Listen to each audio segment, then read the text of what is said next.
Hi guys, this is your cheeper. Sa lahat po na hindi pa nakikilala sa akin, once again, this is your cheeper vlog and welcome to my channel. Please don't forget to click like and subscribe and huwag niyo na rin kaligtaan yung notification bell icon para updated kayo lagi sa aking mga vlogs. And for those who subscribe already sa aking channel, maraming salamat. Today is a brand new day, a brand new year, and a brand new life. Because 2020 is another year. And what in the past kept bearing new, whatever we want for our future, we are going to start again. Na mas maganda na we are going to start again our new year, our new day today. Na because what yesterday is not ours to recover, but tomorrow is ours to lose or win. So today, guys, samahan nyo ako. I have this in my hand, the new DJI OSMO Mobile 4 stabilizer. No, actually, this is the latest ones. And samahan nyo ko, let's check it out, what's inside. Walang pagkakaiba sa OSMO 3 Mobile 4 stabilizer than this OSMO 4 mobile stabilizer aside from magnetic moments.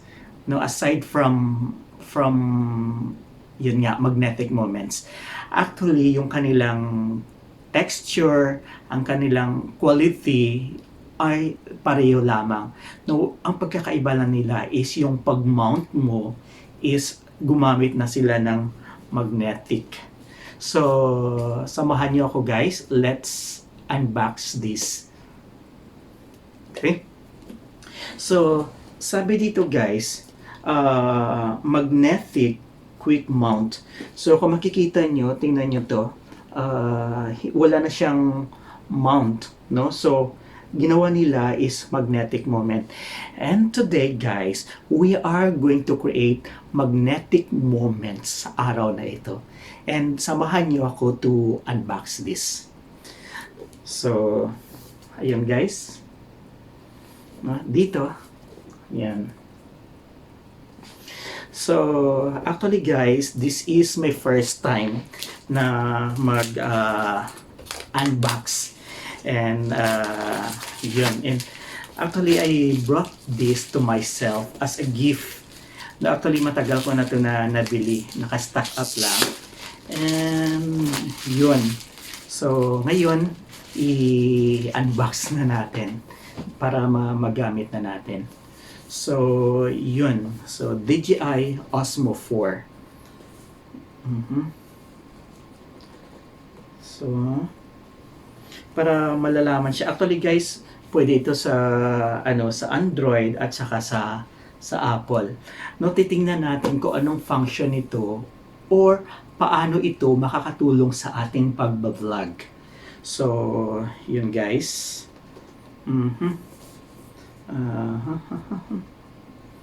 So, paano ba? Ito. So, yun guys. Buksan na natin guys in 3, 2, 1, and tcharan! Ito na siya guys. Guys, the first thing na makikita mo is yung instruction.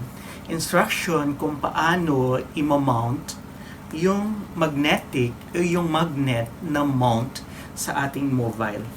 And dito guys, mayroon ding apps, no, para ma-connect natin para maging maganda at quality ang ating kinukuhang video or photos.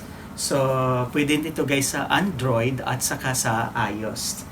No, may i-connect ka doon sa mobile mo para maging smooth at maganda yung pagkuha mo ng mga videos. So, yun guys. So, the first so ito guys, dito sinasabi dito na create magnetic moments. No, so today we are going to create moments.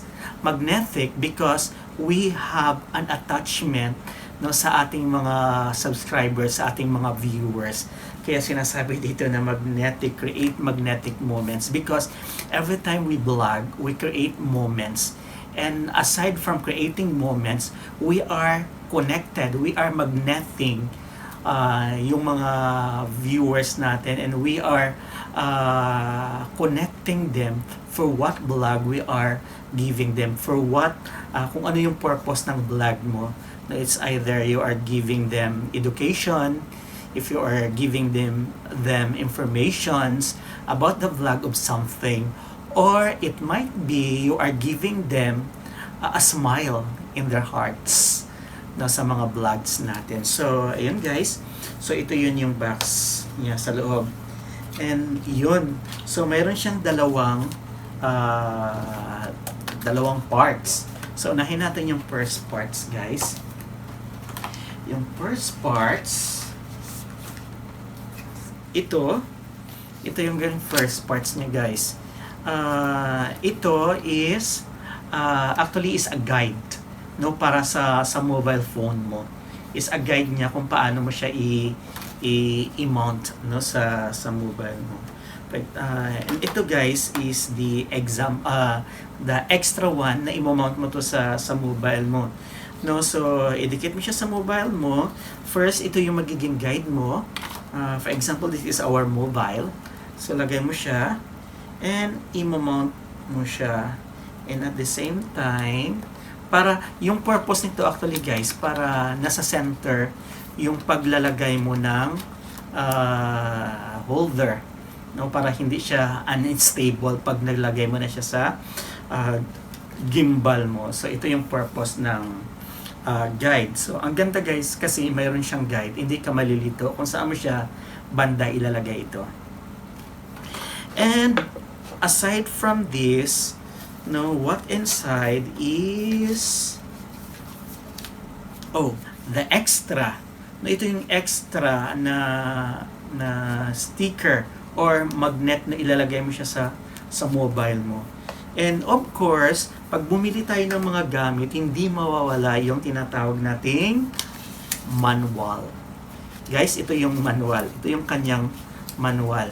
No, usually sometimes tayong mga tao o tayong mga Filipino, sa sobrang excited natin, hindi na natin nababasa yung mga manuals. Guys, para sa kaalaman ng lahat, manuals is very important. No, dito natin malalaman, malalaman yung guide ng tamang paraan ng paggamit ng something or bagay na iyong binibili. So ito guys, napaka-importante yung manual na ito sa ating gimbal, no, lalo pa sa akin dahil this is my first time to use this mobile stabilizer o yung tinatawag nating gimbal, and napaka-importante talaga yung manuals. Guys, sa ating buhay meron din tayong tinatawag na spiritual manual, no, doon natin gina-guide, doon natin tinitingnan yung buhay natin kung tama pa ba yung ginagawa natin o hindi, no. So yung tinutukoy ko na manual guys ng buhay natin is the Bible. Doon natin makikita yung mga corrections, is a reflection of something na ginagawa natin, no. It could remind us kung tama pa ba o mali yung ating ginagawa. And sa manual din ng buhay natin, and everyday kung marunong ka magbasa, what I mean is, kung everyday nagbabasa ka ng Bible mo, malalaman mo yung path na tinatahas mo sa pamagitan ng salita ng Panginoon. So the same is true with this guys. No, kailangan nating basahin yung manual properly para maging smooth at maganda din ang pagkuha at paggamit natin ng isang bagay. So ito guys yung manual. And meron pang maliit na manual guys. So ito may pa siyang actually dito sa manual na ito, kung napapansin niyo makapal lang siya dahil mayroon siyang iba't ibang languages. So sa English lang tayo kasi English lang matutunan natin, maintindihan natin. So ito siya guys. So the second is this one is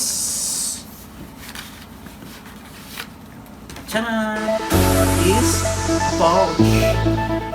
no, lagayan ng small bag para sa ating gimbal.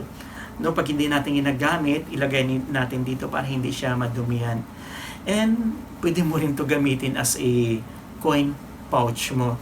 So pag marami kang coins, marami kang pera. So dahil ako walang pera, kaya yung gimbal na lang ilagay natin. So ito guys, yung kanyang pouch. No, napakalaking purpose din ito ng pouch na ito. So yun guys, yung kanyang first box. And guys, ito yung pinaka-climax ng ating pag-unbox. Ito yun ang kanyang laman. Ito yung pinaka-importante, yung gimbal o yung tinatawag natin na mobile for stabilizer. So, bago yan, mayroon siyang tripod. No? Napakalaking tulong din itong tripod na ito. For example, nagbablog ka lang ng mag-isa, i-mount mo lang dito yung gimbal mo, lagay mo sa table, at magsalita ka lang na magsalita. And another thing na gamit nito is dagdag siya as a holder. No?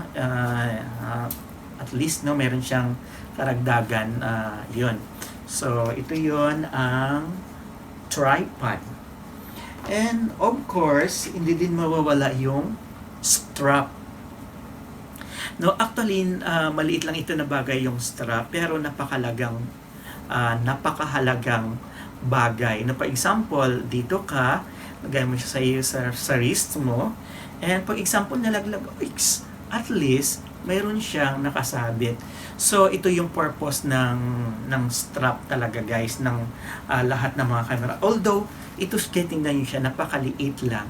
And sometimes, ninineglect natin yung mga maliliit lang na bagay. No, yung mga bagay na akala natin walang silbi, maliit lang, no, kaya nililiglik na natin. But remember, the owner or yung gumawa nito, yung manufacturer nito, talagang nilagay itong strap na ito with a purpose. No, so maliit na siya na bagay, meron siyang halaga. No, meron siyang halaga sa ating gagamitin na gimbal. And wag nating underestimate yung maliliit na bagay because maliit man, napakalaki at napakahalaga sa ating buhay yan, na sa ating matutunan na buhay. No, remember, si Zacchaeus, no, maliit lang yun na tao, but malaki yung impact niya na naibibigay no, sa Bible. And just remember, si David, hindi siya ganun kalaki, pero natalo niya si Goliath. So, wag nating ismulin yung mga small because maliit man ay mayroong halaga.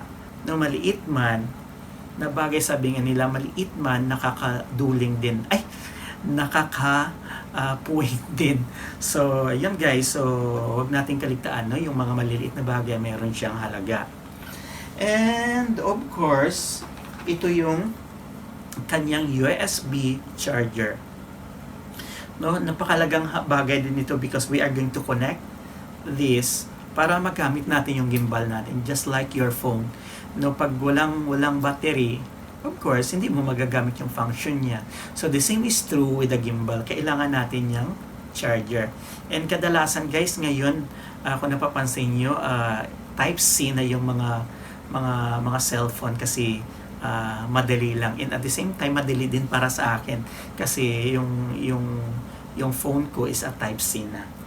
And, of course, ito yun ang i-mount natin sa ating cellphone. So, yun. I-mount natin ito sa ating cellphone. Yan siya, guys. And the most important thing sa ating unboxing is the gimbal. Guys, ito yung pinaka-importanting mahalaga dito sa ating in-unbox ngayon. Ito yun ang kumbaga, ito yung pinaka-heart niya ng pag-unbox natin. No, because heart is the center of our life. It's the center of our life. Kasi pag wala yung heart mo, wala na ring buhay. So ito, pag mawala ito, wala ring silbi yung mga in-unbox natin.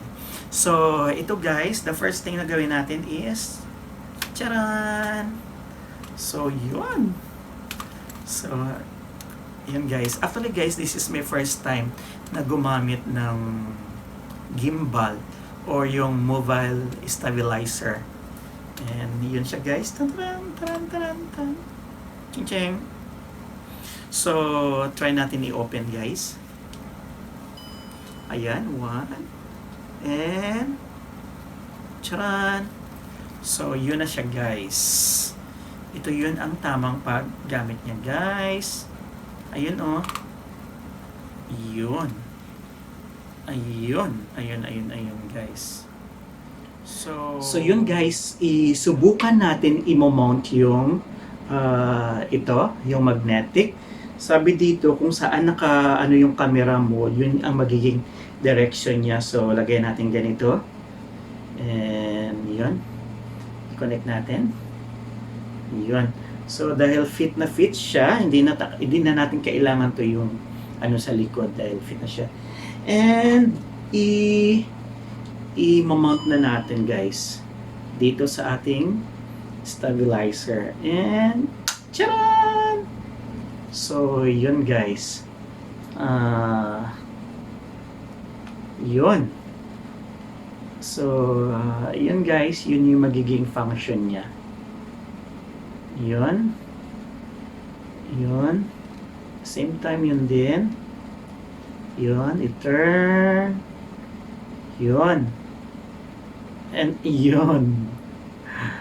Yun guys. So, actually hanggang dito lang muna tayo because actually hindi ko pa alam siya kung paano gamitin yung function niya. So, maaring i-vlog ko na lang sa next vlog natin para malaman natin yung quality at yung kanyang function, no, kung paano natin ito gamitin.